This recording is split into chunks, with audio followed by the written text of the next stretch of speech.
Assalamualaikum.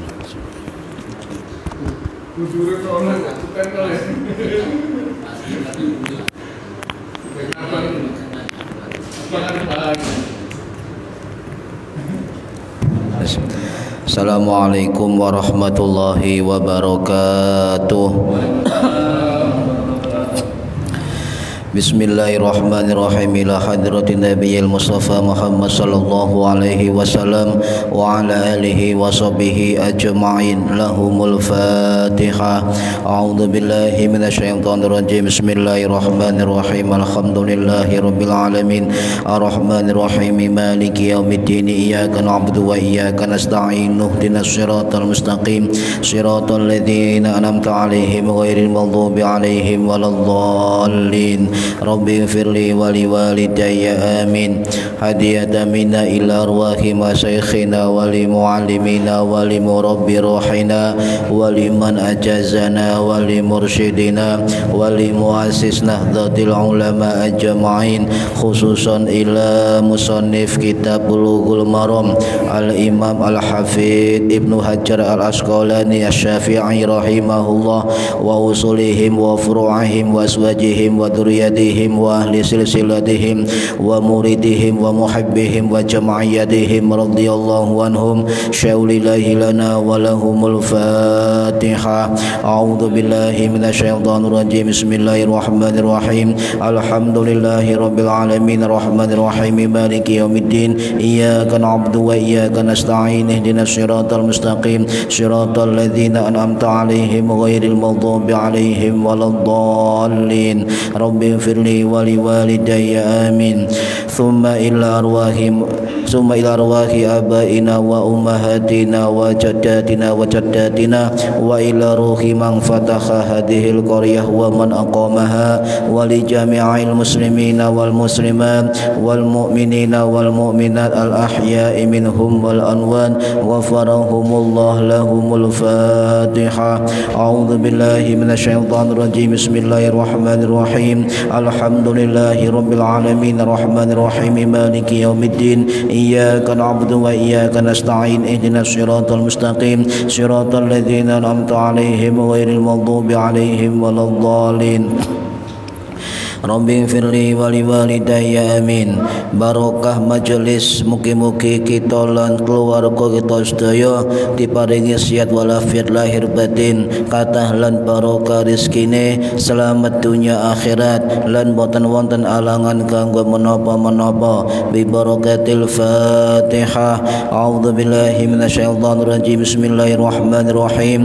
Alhamdulillahi rabbil alamin arrahmanir rahim maliki yaumiddin. Iyyaka na'budu wa iyyaka nasta'in. Ihdinas siratal mustaqim. Siratal ladzina an'amta 'alaihim ghairil maghdubi 'alaihim waladdallin. Rabbi firli wali walidayya amin.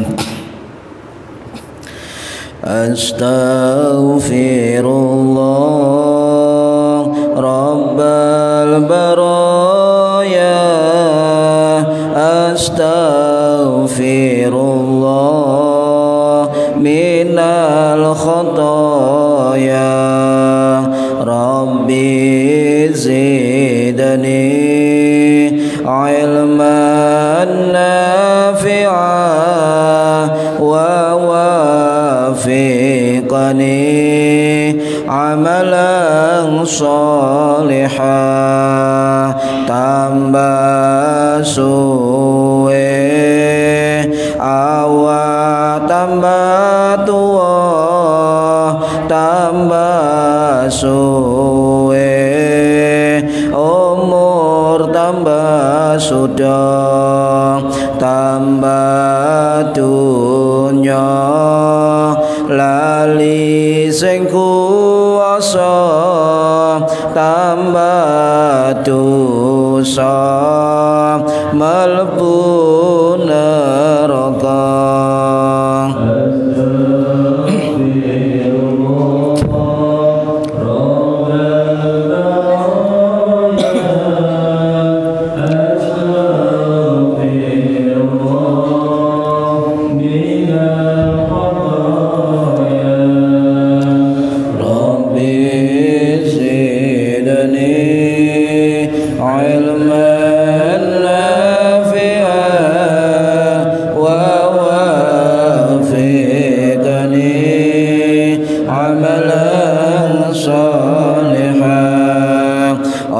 ojo ngaji semaya tua durung karuan umurmu dawa ojo ngaji semaya suke durung suke nyawa wis mulih astagfirullah rabbana ya astagfirullah minal khataaya rabbi zidni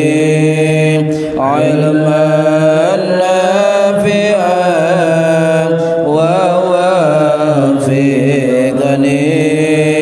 amalan salihah ya Allah Gusti kula nyuwun pinaringan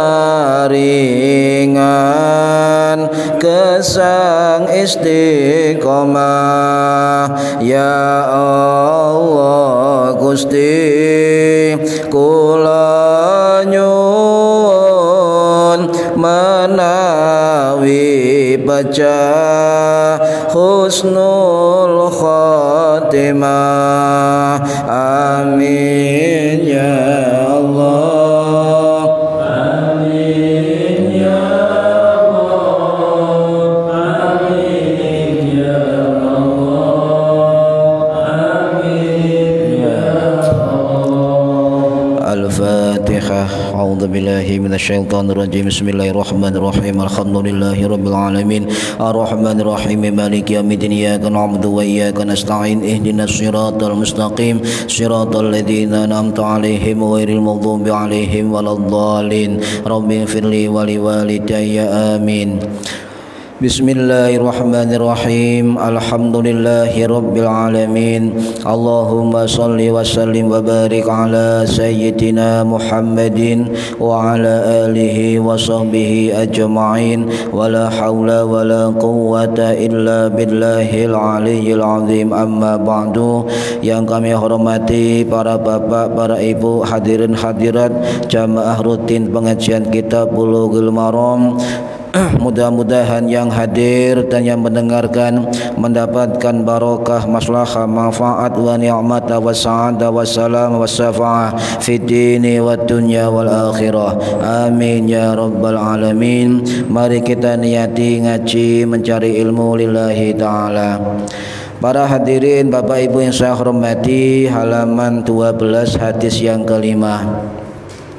Bismillahirrahmanirrahim. Wa an Abi Hurairah lan saking Abi Hurairah radhiyallahu anhu qala dawu sapa Abu Hurairah. Hadis ini dari sahabat Abu Hurairah. Qala ngendika sapa Rasulullah sallallahu alaihi wasallam. Rasul bersabda, la yaktasilu ojo adus sapa ahadukum salah sijine sira kabeh. Janganlah mandi satu di antara kalian fil ma'idaimi ing dalam banyu kang meneng, di dalam air yang menggenang. Wa huwa hali utawi ahad iku junubun, dalam kondisi junub. Jadi Rasul dawuh tidak boleh mandi salah satu di antara kamu di air yang tergenang, ya, dan sedangkan dia dalam keadaan junub. Akhrajahu ngetokno ing hadis sapa Muslimun Imam Muslim. Hadis ini dikeluarkan oleh Imam Muslim. Walil Bukhari lan kedua Imam Bukhari rahimahullah. Ini dari lafaz Imam Bukhari. La yabulana ojo nguyuh temenan, ojo nguyuh temenan. Sapa ahadukum salah siji sira kabeh, jangan kencing di antara kamu fil ma'id daimi di dalam air yang tergenang, alladzi la yajri kang ora mili apa banyu, dalam air tergenang yang tidak mengalir. Tsumma yuktasilu kemudian mandi sapa ahad fihi ing dalem banyu kang meneng. Wali muslimin lan ketua Imam Muslim, ini lafaz Imam Muslim, minhu saking banyu meneng. Wali Abi Dawud lan saking Abi Hurairah ketua Abi Dawud rahimahullah, wala yaktasilan ojo adus fihi ing dalem banyu kang meneng minal janabati saking janabah.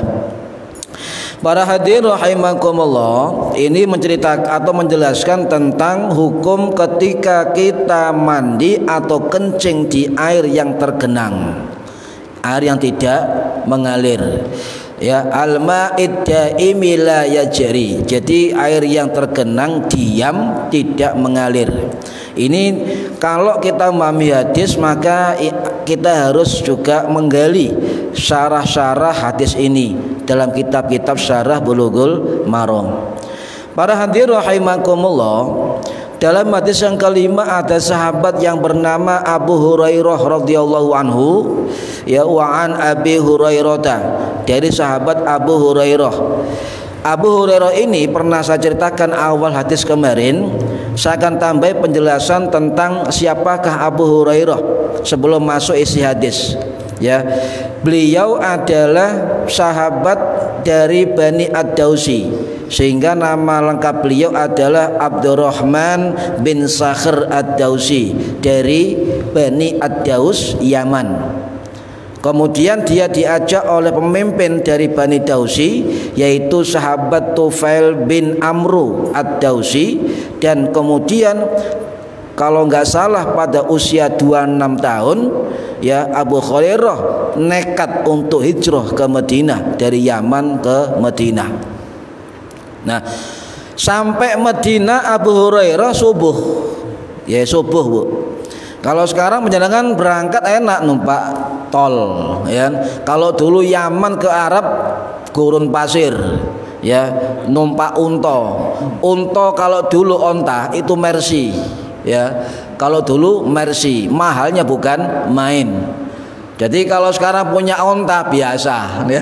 Kalau dulu orang punya onta itu sugih, ya.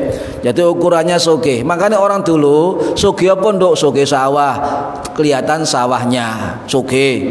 Ya, sugih malih, sugih sapi, akeh sapine. Nggih, sugih apa maneh? Tanah, akeh tanahe.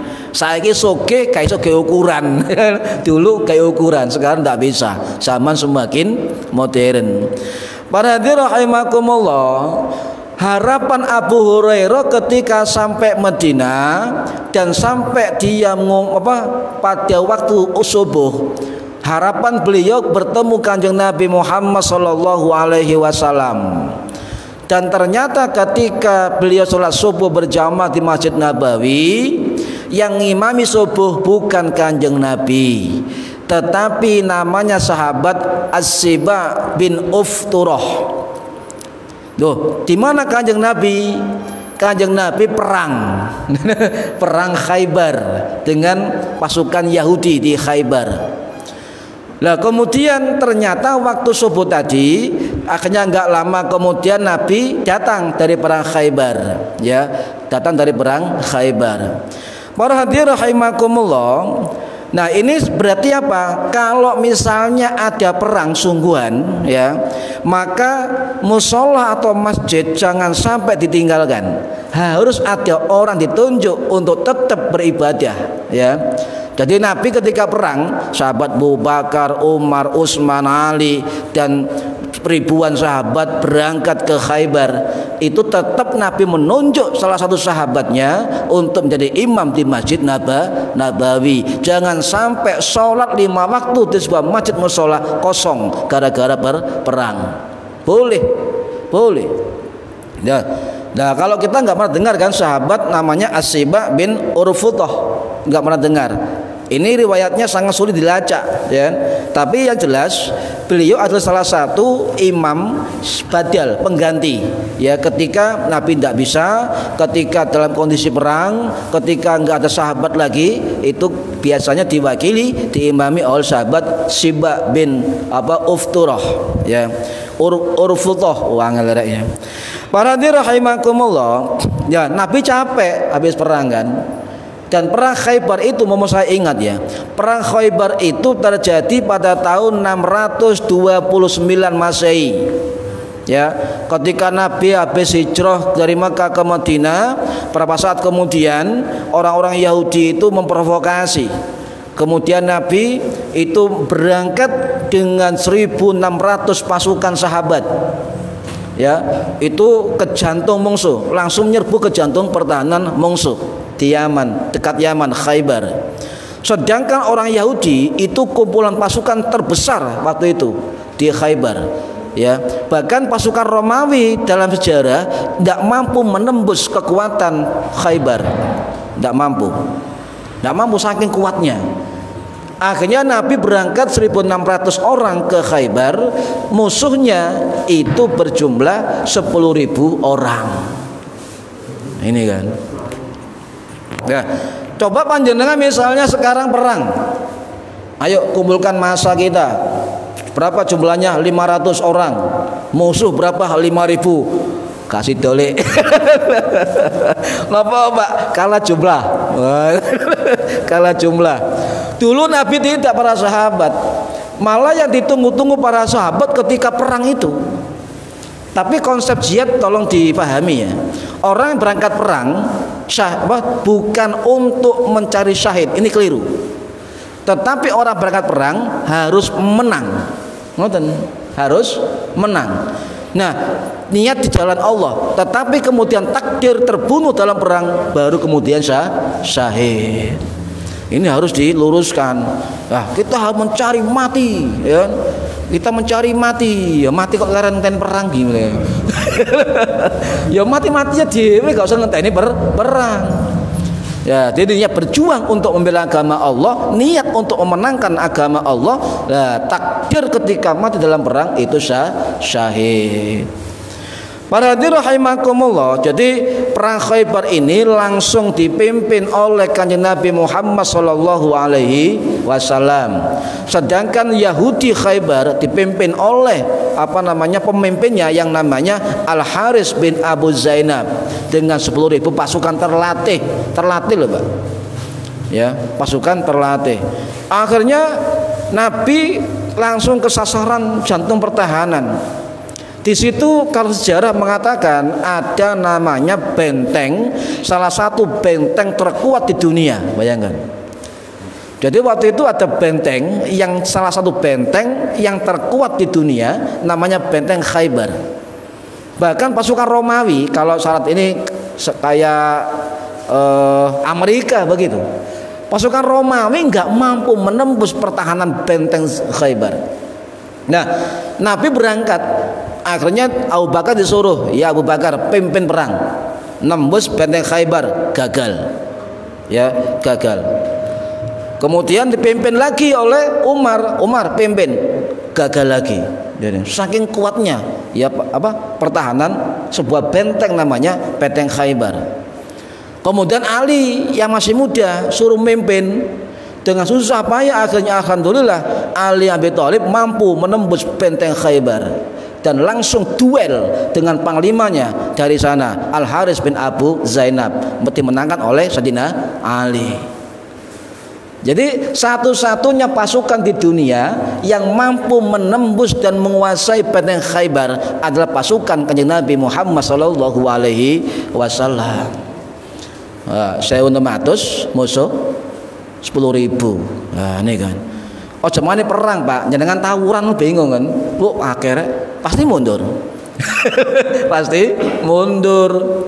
Nah, sebab berani untuk maju perang, ya, yaitu. Lah, para hadirin rahimakumullah, akhirnya dari pasukan muslim itu yang syahid berjumlah 36 orang. 16 orang. Kemudian dari pasukan Yahudi yang korban 96 orang. Belum selesai itu, Benteng Khaybar itu dikelilingi benteng-benteng yang lain. Ada 6 benteng lagi harus dikuasai oleh pasukan Muslim. benteng. Ya wajar kalau Romawi nggak bisa nembus. Padahal salah satu pasukan terbesar waktu itu adalah pasukan Romawi. Ya, itu gandengannya pasukan Persia. Ya, tidak bisa nembus. Akhirnya dipimpin Ali bin Abi Thalib dengan Kanjeng Nabi bisa menembus benteng yang kedua, juga berat sekali. Yang namanya benteng namanya Qomus Qura. Jebol lagi, ya. Ada lagi benteng ketiga, ya, yang namanya benteng Zubair, ya, jebol lagi, ya. Ada lagi benteng yang lain, ya, benteng Uwaid, jebol lagi. Benteng terakhir ini, nah ini pasukan Muslim berpikir kalau kita mengandalkan fisik terus menerus akan lelah, betul kan? Akhirnya dirunding di sana itu ternyata ada saluran pipa yang mengarah ke benteng terakhir, benteng Sulaim. Akhirnya dipotong saluran pipa itu, dipotong. Akhirnya sana tidak ada air. Ya berapa hari kemudian diserbu oleh pasukan Muslim dan menyerah. Tuntas sudah 5 benteng pertahanan terkuat di dunia dimenangkan oleh pasukan Muslim dengan kekuatan 10.000 Yahudi perang Khaybar, Yahudi Khaybar dengan 1.600 pasukan Muslim. Ini enggak kalah. Padahal waktu itu nyon sewu pasukan Kanjeng Nabi banyak yang berpuasa. Loh. Poso perang, Pak. Kalau kita, Bu, ya, poso turu apa perang sampean? Turu wae. Nah, para sahabat puasa, Pak. Ya, sebagian puasa dalam kondisi puasa perang. Malah para sahabat ketika puasa malah yakin nampillah untuk menghadapi musuh, ya. Kekuatan semakin bertambah. Karena faktor keyakinan itu beda, ya. Nah, makanya salah satu yang ditakuti oleh orang-orang musuh dari Islam adalah orang-orang Islam tidak takut mati. Ya, tidak takut mati. Nah, kalau ada musuh yang takut mati sudah kalah itu waktu itu. Kita tidak pernah takut mati, ya. Jadi perang-perang, ya. Nggak peduli pasukan berjumlah berapa, nggak peduli, ya. Harus sikat habis. Para hadirin rahimakumullah, kemudian menyerah, Pak. Benteng terakhir, benteng Sulaim di Khaybar menyerah. Nah, ini yang dilupakan oleh sejarah dalam kaum muslimin. Ini ada dalam kitab-kitab sejarah para ulama dulu. Ketika daerah Khaybar itu dikuasai dan dimenangkan oleh umat muslim, maka Nabi tidak memaksa mereka untuk masuk Islam. Tidak memaksa. Yang masuk Islam silakan, yang tetap agama Yahudi silakan. Tidak ada paksaan dalam agama. Yang penting apa? Silakan mengatur daerah sendiri. Jadi waktu itu Khaybar menjadi daerah otonom di bawah kekuasaan Madinah.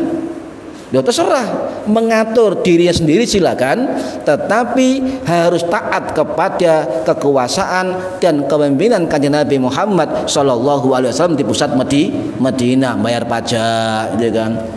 Jadi tidak ada pemaksaan di daerah Khaybar. Ini yang harus dipahami generasi saat ini. Oh, ternyata Kanjeng Nabi Muhammad tidak menghancurkan rumah-rumah ibadah Yahudi. Tidak, Pak. Ya, yang ibadah Yahudi silakan beribadah agama masing-masing. Yang masuk Islam silakan masuk Islam. Yang tetap silakan tetap. Dan silakan atur negaramu sendiri. Tetapi ingat, tetap di bawah kekuasaan Madinah. Ini harus paham sejarah ini. Jadi kita tidak boleh kemudian itu ada. Kita pakai akhlak Rasulullah Shallallahu Alaihi Wasallam. Sehingga Nabi menghormati tetap orang-orang Yahudi di daerah Khaybar dihormati. Sekarang tidak. Lain agama dimusuhi. Bahkan nyon sewu sesama agama sama-sama mengaku Tuhannya Allah, ya, Muhammad nabinya, Al-Qur'an kitabnya dimusuhi. Salah sedikit tidak sama dimusuh, ya, kafir, sesat dan sebagainya. Ayolah ya mumpung ini ya, ayo kembali pada akhlak Rasulullah. Salah satunya adalah ketika Nabi memenangkan perang Khaybar oleh orang-orang Yahudi.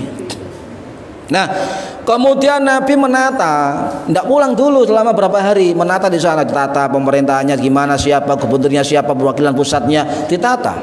Jadi Nabi itu tidak hanya seorang Rasulullah, tapi Nabi juga ahli tata pemerintahan. Coba sampai bayangkan berapa puluh wilayah-wilayah yang dikuasai Islam, ya semua tertata pemerintahannya, berpusat di Madinah, ya kan? Tapi ada kejadian yang sangat menjengkelkan ketika Nabi dihadiahi daging oleh salah seorang tokoh perempuan Khaybar Yahudi yang bernama Zainab, ya, Zainab bin Haris. Ini ibunya Al Haris Abu Zainab tadi yang meninggal, ya, pemimpinnya. Ternyata daging tadi kena diracun, Pak, ya. Jadi daging diracun, kemudian Nabi menyantap daging itu, tetapi Nabi merasakan sesuatu yang di mulutnya tidak pas, dimuntahkan kembali. Selamat kanjeng Nabi Muhammad sallallahu alaihi wasallam. Tetapi innalillahi rajiun, ada satu sahabat yang mendampingi kanjeng Nabi waktu itu meninggal dunia karena keracunan daging tadi, yang bernama sahabat Bisri al-Bara radhiyallahu anhu. Kemudian Nabi singkat cerita pulang ke Madinah. Tidak semudah itu. Ternyata orang-orang Yahudi di luar Khaybar berniat menghadang pasukan kanjeng Nabi, berlapis-lapis lagi. Jadi sampai ke daerah, contoh di daerah namanya daerah Wadil Qura, ya, itu dihadang oleh pasukan Yahudi, tapi tetap menang kaum Muslim.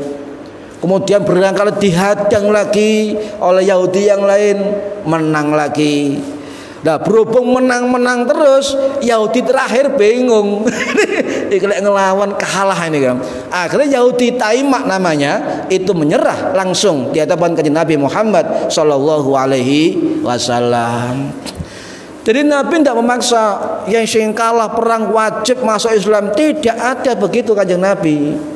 Terserah dari mereka, silakan masuk Islam dengan ikhlas, dengan tidak ada paksaan, silakan bertahan dengan agama masing-masing, tetapi karena kalah dengan kaum muslimin harus tunduk dengan pemerintahan kanjeng Nabi Muhammad sallallahu alaihi wasallam. Itu para hadirin rahimakumullah, ya kan?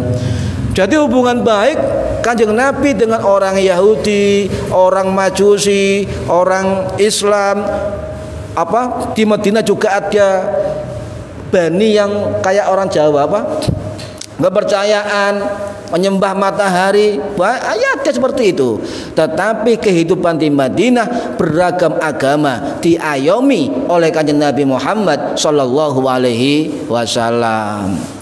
Jadi Madinah itu tidak agama Islam tok, Pak. Ada Majusi, ada Nasrani, ada Yahudi, ada kepercayaan, ya kan? Semua diayomi dalam kekuasaan Madinatul Munawwarah. Kenapa dia dikatakan Al-Munawwarah? Sebab Madinah menerangi semua orang. Ya, Al-Munawwarah, kota yang menerangi, begitu. Ini harus paham. Jadi kita nggak boleh kemudian non muslim kafir langsung musuh, tidak. Ayo kembali kepada akhlak Rasulullah sallallahu alaihi wasallam. Wes kok bahas perang Khaybar. Balik dan Abu Hurairah ngomong eling nggih. Abu Hurairah kemudian ya ketemu kanjeng Nabi. Ya dari mana? Dari Ad-Dausi, suku Yaman. Dari Yaman. Akhirnya Abu Hurairah diletakkan di belakang Masjid Nabawi, yang waktu itu sudah ada puluhan orang di situ, kaum hijrah dari luar daerah Madinah menginap di sebuah tempat yang disediakan oleh Nabi dan para sahabat yang namanya tempat As-Suffah, terkenal dengan ahli Suffah. Suffah ini adzullah beratap, ya, jadi beratap, namanya Suffah, beratap, teduh, dingin, ya, dinamakan Ahlus Suffah atau Ashabus Suffah. Itu kurang lebih ada 300 sampai 400 orang ya. Itu salah satu yang paling menonjol adalah Abu Hurairah. Nah, itu Nabi selalu mengajar di kelompok sufah. Ahlu sufah diajar oleh Kanjeng Nabi tiap hari ya. Kalau Nabi makan semua. Kalau Nabi tidak ada makanan, tidak makan semua ahli sufah. Bahkan orang-orang ahli sufa ya itu pernah tidak makan berhari-hari. Nabi juga nggak makan berhari-hari. Tetapi mukjizatnya begini, setiap ada makanan Kanjeng Nabi itu disodorkan ke ratusan orang ahli sufa, selalu cukup, tidak kurang. Nah ini kan, jadi contoh baskom bu ya, baskom dikasihkan orang segitu banyaknya, cukup semua. Lah ini ya cukup ya. Saya ingat cerita di Madiun itu di Ngelames, Syekh Mbah Ngalimuntoha Besari di Ngelames Madiun itu kan. Itu salah satu orang yang luar biasa zaman Belanda dulu. Jadi beliau punya lumbung padi tapi nggak punya sawah.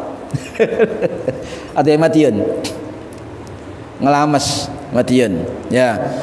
Jadi yang Ngelames Madiun ada makam waliullah menurut guru saya namanya Ki Ageng Ngalimuntoha Besari ya, di pinggir masjid, maka komplek Masjid Besari. Nah, Belanda dulu itu hasil panen harus diserahkan Belanda. Tetapi kiai ini punya lumbung tapi nggak punya sawah. Tetapi ketika masyarakat butuh makanan, ambil ke lumbung itu, tidak pernah habis lumbungnya.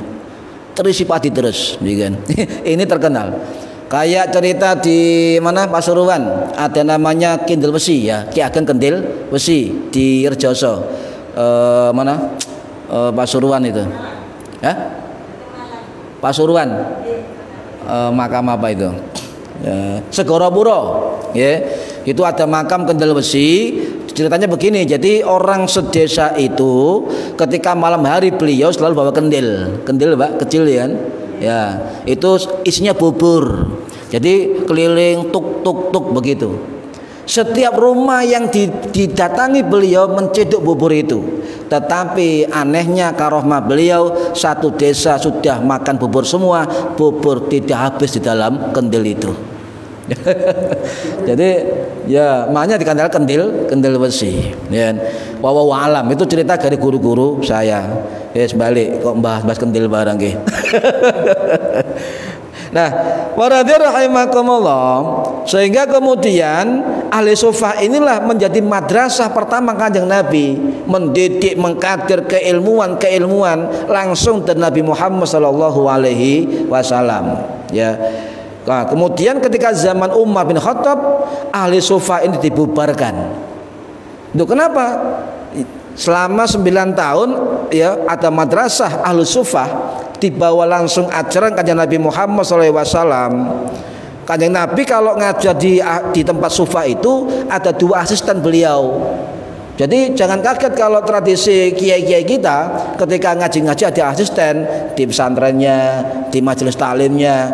Memang Kanjeng Nabi ketika ngaji di Ahlus Sufah itu punya 2 asisten, ya, punya 2 asisten. Nah, baradir rahimakumullah. Kemudian Kanjeng Nabi ya, kemudian Umar bin Khattab, ketika masa Umar bin Khattab dibubarkan Ahlus Sufah itu. Duh, kok dibubarkan? Kata Umar begini, sudah saatnya Anda sekalian keluar dari Madinah untuk belajar dan mengajar di semua negara kekuasaan muslim. Akhirnya semua menyebar Pak kemana-mana. Ya, wawala mungkin juga sampai Indonesia.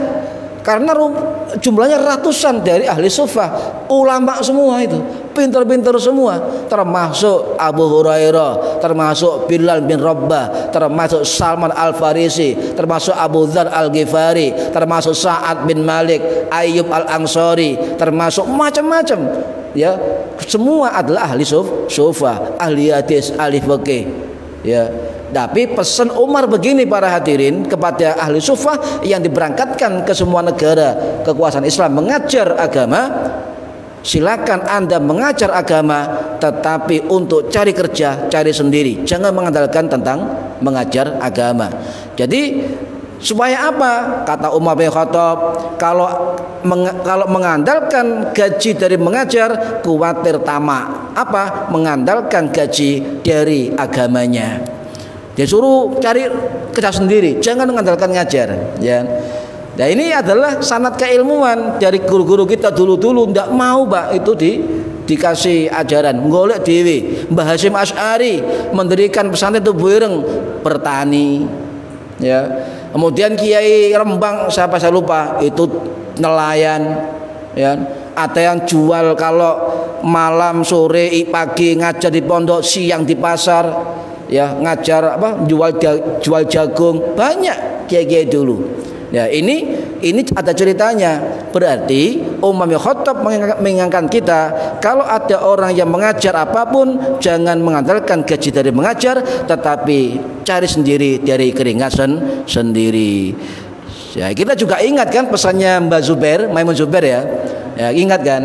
Jangan kalau mengajar jangan mengandalkan gaji mengajar agar barokah. Itu dawuh dari Mbah Maimun Zubair.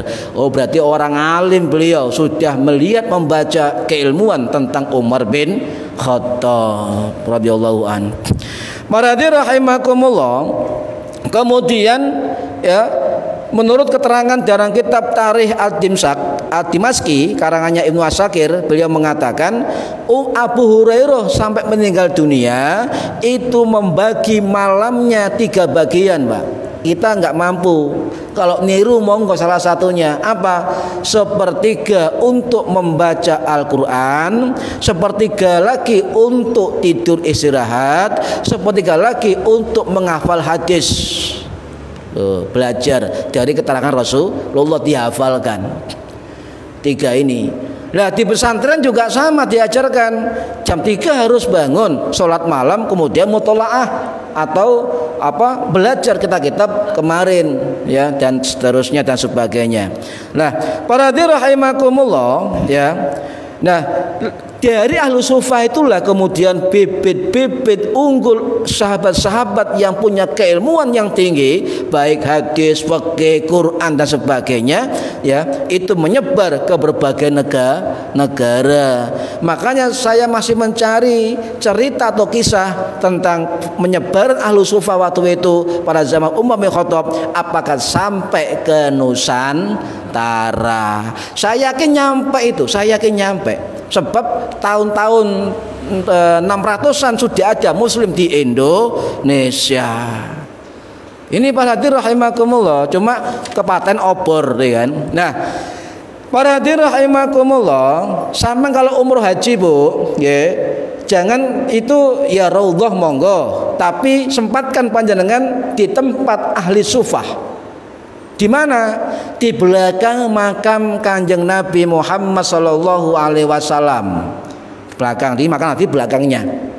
Itu cirinya dekat pintu Jibril, babu Jibril. Sama kalau tanya orang, ya, mana pintu Jibril? Nah, itu dekat itu, ya, masuk sudah kelihatan tempat sufah. Cirinya adalah berpagar dan lebih tinggi lantainya dari yang lain. Itu tempat ahlus sufah. Yang direbut bukan hanya raudhah, tapi juga tempat ahli sufah. Ini royokan, Pak, royokan. Jadi saya dulu ketika haji juga royokan sama orang-orang Turki, ya, Soviet, royokan untuk duduk dan sholat di situ. Tempat-tempat ahli sufah belajar kepada Nabi Muhammad sallallahu alaihi wasallam. Nah, sekarang cerita terus entek, kan? Hadisnya sekarang, ya. La yang tasil ahadukum, jangan mandi satu di antara kalian fil ma'id daimi, di dalam air yang tergenang. Ya, ketika dalam keadaan junub. Nah, di dalam kitab Syarah Bulughul Maram itu banyak menjelaskan yang dimaksud fil ma'id daimi, air yang apa, tergenang, yang tidak mengalir, itu sedikit, air yang sedikit. Jadi kalau ada air tergenang, kayak misalnya Telaga Cili itu, ya, kemudian tidak mengalir, ya, fil ma'id daimi la yajri, tidak mengalir, maka jangan berkencing di situ, jangan mandi junub di situ. Kuatir apa? Kuatir tempat itu ditempati orang lain, dikencing orang lain, ya. Apalagi jumlahnya sedikit. Ini lah dari hadis ini dikatakan ya, al-ma'ud daimi, air yang tenang, itu ditegaskan oleh Imam Bukhari dalam lafaz tadi, ya kan? Ini fil ma'id daimi alladzi la yajri, air yang tergenang, air yang tidak mengalir, ya kan? Tadi Abu Hurairah, air yang tidak mengalir itu air yang daim, diam, yang menggenang, ya. Lah tegasnya sedikit, ya. Kalau air tergenang ya yang luas danau, boleh danau kan? Waduk, danau, laut, boleh. Omboy sapiro nih kan. Maksudnya yang sedikit, ya. Jadi genangan air yang sedikit, yang kemudian orang kencing di situ, orang berak di situ, cewek di situ, gak karu-karuan, jangan mandi junub di situ, tidak boleh. Ya, tidak boleh. Layak tasil, jangan mandi di air yang tergenang. Nah, kemudian ya banyak ulama mengatakan air itu yang dimaksud hadis ini adalah bukan termasuk air-air yang jumlahnya besar dan luas. Ya. Ini kesepakatan. Yang dimaksud itu adalah air yang sedikit. Ya, air yang sedikit. Bahkan menurut Imam As-Sun'ani, ya, Imam As-Sun'ani ini ulama yang wafat tahun 1768 Masehi, ya, itu mengatakan dalam kitab Subulus Salam Syarah Bulughul Maram, syarah kitab ini, beliau mengatakan yang dilarang dalam hadis itu adalah gabungan dua perbuatan. Tidak boleh mandi junub di situ dan tidak boleh kencing di situ. Nah, ini kolam renang bu, sampai tingali, sampai nguyuh kadang-kadang kan, males mentas, males mentas. Oh, kamar mandi ini roto ada pojok dewi, wis nguyuh nak ini, gak ketoro. Nah ini, ya jangan, itu milik orang banyak. Makna summa, ya, summa yahtasilu fihi dalam lafaz Bukhari itu menurut Imam As-Sun'ani dalam kitab Subulus Salam dikatakan summa itu gabungan yang berurutan, kata beliau. Kenapa? Kencing dan mandi junub di tempat yang sama tidak diperbolehkan dalam genangan air yang tidak mengalir, tidak boleh, ya. Lah para hadirin rahimakumullah, jadi kesimpulannya begini hadis ini, larangan kencing dan mandi junub fil ma'id daimi la yajri, di air yang diam tidak mengalir, ya, itu dampaknya kotor dan mengandung penyakit bagi orang lain meskipun dikatakan tidak najis. Misalnya sampean kencing kan kotoran bu, lek gak percaya panjenengan lihat jeding sampean, ayo nempel warna apa niku? Kadang-kadang wis tarong tahun wangel kerokane iku oyuh kita. Yang nyiprat di jeding dinding jeding itu oyuh kita, kencing kita. Ya, lah dane air kencing itu tidak selesai, nggak tuntas kita keluarkan ketika kita buang air, nempel di dinding dalam organ kita. Bayangno aku alote sak pira nih kan. Makanya Kanjeng Nabi mensunahkan kita untuk kencing duduk jongkok, ya, jongkok.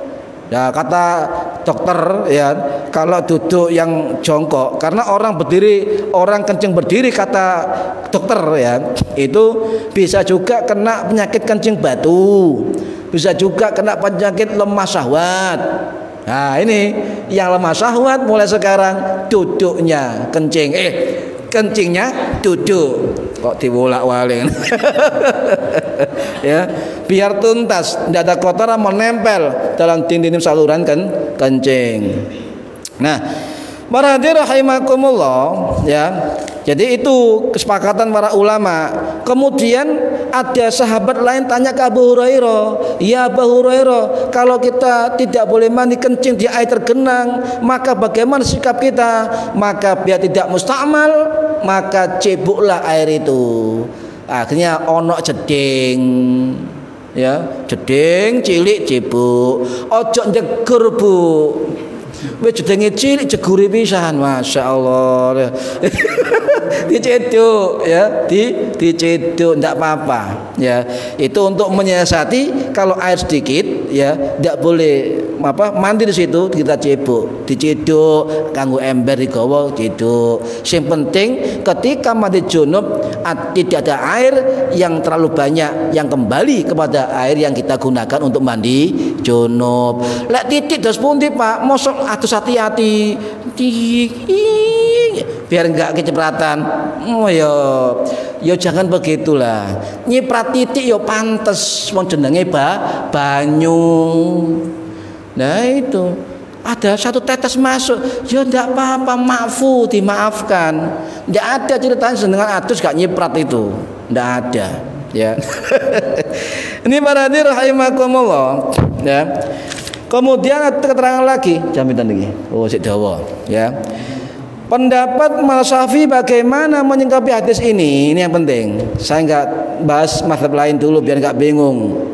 Ya, ada keterangan dalam kitab Imam Al-Hafidz Abdurrahim bin Ibrahim Al-Iraqi As-Syafi'i atau masyhur dengan panggilan Imam Al-Hafidz Al-Iraqi yang wafat tahun 1403 Masehi di Kairo. Dalam kitab beliau, kalau enggak salah kitabnya adalah kitab Tarhut Tasrif fi Syarhil Takrib atau syarah kitab Takribul Asanid wa Tartibul Masanid. Aduh dua wong kitab ini sih. Beliau mengatakan istadalla bi Syafi'i ya wal jumhur, ulama Syafi'i dan jumhur itu berdalil istadalla, berdalil ya dengan hadis tadi ya ala annal ma'al musta'mala maslubul tahuriyati fala tatahharu bihi marratan ukhra. Jadi ulama Syafi'i dan jumhur, mayoritas ulama berdalil dengan hadis tadi mengatakan bahwa dikhawatirkan terjadi musta'mal jenengan junub soalnya. Kalau jenengan mandi biasa masih nyiprat piro ya gak apa-apa. Hadis biasa loh ya, hadis gak junub biasa. Ya nyiprat jeding tidak masalah karena bukan bersuci sampean. Tapi kalau mandi junub jangan sampai hati-hati menyiprat yang banyak di dalam air yang kita gunakan untuk bersuci, beda ya. Jadi kalau mandi biasa nyiprat tidak apa-apa ya. Tapi kecuali mandi junub jangan sampai kembali ke air yang kita gunakan bersuci, khusus mandi junub ya. Nah, kemudian mengatakan jangan sampai musta'mal, sebab nanti kalau musta'mal kata Imam Al-Iraqi tadi bisa kehilangan fungsi air yang mensucikan sehingga tidak dapat digunakan untuk bersuci kembali. Artinya kita mendingan menghindari tempat yang air yang tergenang tidak mengalir, jumlah sedikit untuk nyemplung di dalamnya, apalagi kencing di dalamnya. Yuk tego sampean ya. Ya, para hadirin rahimakumullah. Ya, sekarang begini, bagaimana kalau kencing berdiri? Ya ini kan. Kencing berdiri nyun sewu bapak-bapak ibu-ibu ya gak mungkin ngadeg. Ya jarang yang perempuan kencing ngadeg ya. Ya ini yang ngomong ulama dalam kitabnya bukan saya. Saya juga mikir penelitian itu pun ulama biarnya penelitian kan mengatakan perempuan jarang berdiri kalau kencing, yang banyak laki-laki gitu kan. Nah, gimana hukum berdiri? Nah, ini kembali ke hadis yang diriwayatkan oleh Imam Baihaqi As-Syafi'i, ulama yang wafat tahun 1066 Masehi di Iran. Beliau mengatakan ada hadis Nabi, naha Rasulullah sallallahu alaihi wasallam anna yabular rajulu qaiman. Jadi Nabi naha, melarang untuk kencing dengan berdiri. Tapi ini bukan haram. Kalau ada orang mengatakan kencing berdiri haram, nggak ngerti hadis, ya, nggak ngerti fikih. Sebab saya coba mengkaji berbagai mazhab itu juga mengatakan kencing berdiri tanpa uzur, itu makruh. Ya, ini Empat mazhab begitu itu pendapatnya, makruh. Contoh, ya, mazhab Hanafi contoh, ya. Bagaimana pendapatnya? Menurut Imam At-Tahawi Al-Hanafi dalam kitab Hasyiyah beliau yang wafat tahun 933 Masehi mengatakan bahwa kencing berdiri itu hukumnya makruh, ya, kecuali ada uzur. Bu, jenengan Bapak jenengan lihat ten rest area ya, pom bensin kok ambune kok gini ya, kok gitu ya, ya uzur, ya, khawatir ya, maka nggak ada tempat duduk sekalipun, semua berdiri nggih. Nggih. Nah, itu juga bagian dari uzur, sebab kalau kita duduk ya lucu. Oh, semua berdiri main duduk. Lewat mana? Kalau tempatnya agak tinggi ya kan. Ini kecuali ada WC atau toilet yang bisa masuk ya. Lah, ini makruh kecuali ada uzur. Nah, Nabi pun pernah ngeten. Nabi pernah kencing di daerah pembuangan kotoran sampah itu berdiri. Kenapa? Oh, sebab memang daerah kotor, tidak apa-apa ya. Itu menurut mazhab Hanafi. Mazhab Maliki, Imam Maliki dawuh sendiri ngeten dalam kitab Al-Mudawwanah Al-Kubra, beliau mengatakan di tempat berpasir boleh berdiri. Ini mazhab Maliki. Ya, kalau di tempat yang atos, ya, keras, keramik atau semen, itu Arab duduk. Ya, kalau berdiri di tempat yang atos makruh hukumnya, asal dengan syarat tidak timbul cipratan kencingnya. Ya. Sekarang Hambali, ya, Syafi'i dulu. Syafi'i mengatakan, Syafi'i ulama Imam As-Syirazi dalam kitab beliau mengatakan makruh tanpa uzur kencing berdiri, ya. Kemudian mazhab Hambali diwakili oleh Imam Al-Buhuti mengatakan bahwa tidak makruh, loh beda sendiri. Imam mazhab Hanafi makruh tanpa uzur, mazhab Maliki makruh tanpa uzur, kemudian Syafi'i makruh tanpa uzur, mazhab Hambali tidak makruh. Jadi boleh berdiri. Sehingga kalau sampai melihat orang-orang agak cingkrang-cingkrang ngoyoh di pohon-pohon ya, ngoyo nang buri metrak, ngoyo nang wit-witan, ngoyo merem. Aku pernah tanya orang, Bu, kencing di mana ya, yang nggak tahu orang. Saya jawab, meremo gak kata uang. Loh kan tanyanya begitu kan, di mana Pak kencing yang nggak tahu orang sampai merem, nggak ruwong. Ya, tidak makruh, tetapi ada syarat. Tidak makruh berdiri menurut ulama mazhab Hambali dengan catatan aman dari cipratan air kencing. Nah ini kan, ya aman, ya. Nah, sampean kalau nanti saya jelaskan terakhir, daripada sampean kencing di jalanan, Bu, nyon sewu bapak-bapak sekalian, ya, sampean kencing di jalanan, kencing di pinggir pohon, kencing dimanapun, kemudian tidak istinja, tidak cewek, masya Allah, Bu, hati-hati, tutu oma, ya Allah, ya. Jadi dielingno bapak elek tutup luar kota, Pak cewek sih. Dia barangkali jaga nih, nggih, mandi dulu, nggih. Itu diilingkan, nggak apa-apa, itu sunnah, ya Pak, atus sih Pak, biar bersih, ya, dari luar dan sebagainya. Nah, para hadirin rahimakumullah. Nah, sekarang bagaimana hukum orang kencing di kencing dan berak di masjid tapi nggak sholat? Nah, ini kasus fakta ini di lapangan, ya. Banyak orang, ya. Saya katakan haram hukumnya, kaget sampean. Ya. Jadi kalau ada orang, karena apa? Tergantung masjidnya. Kalau masjid gini, tempat WC toilet masjid itu dibangun dari harta masjid. Nggih.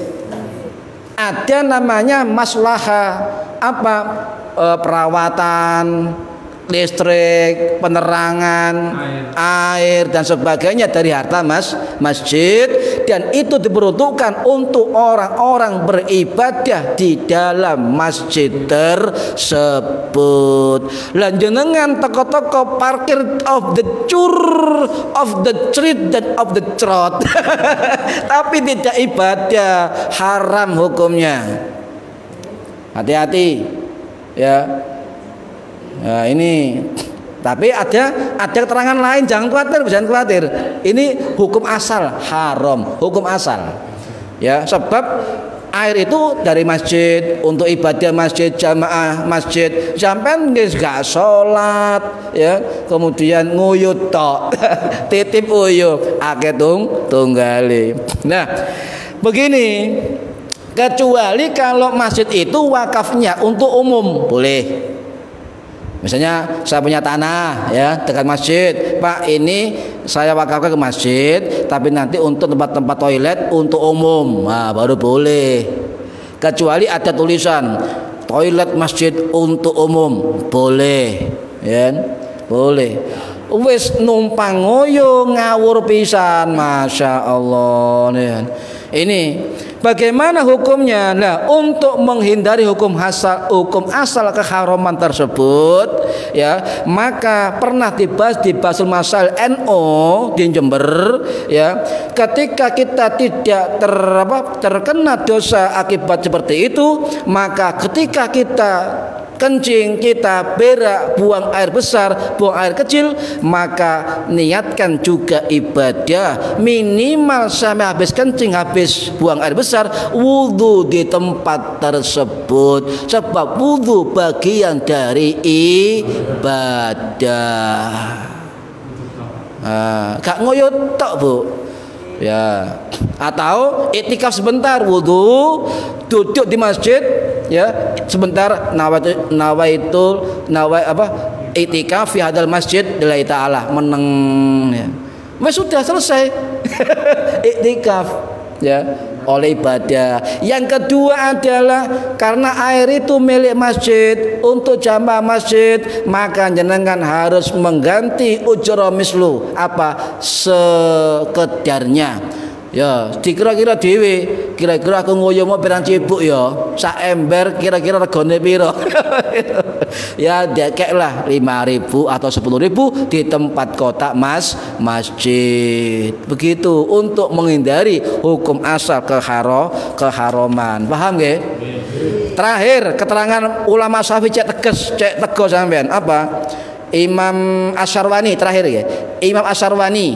Imam Mahmud Asyarwani At-Takistani, ulama yang wafat tahun 1567 Masehi, yang kemudian hijrah ke Nusantara. Beliau wafat tahun 15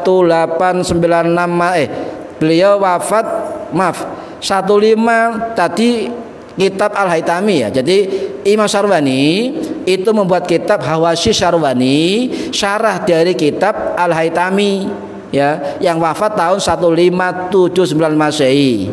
Kemudian beliau juga murid langsung dari Syekh Ibrahim Al-Bajuri, ya.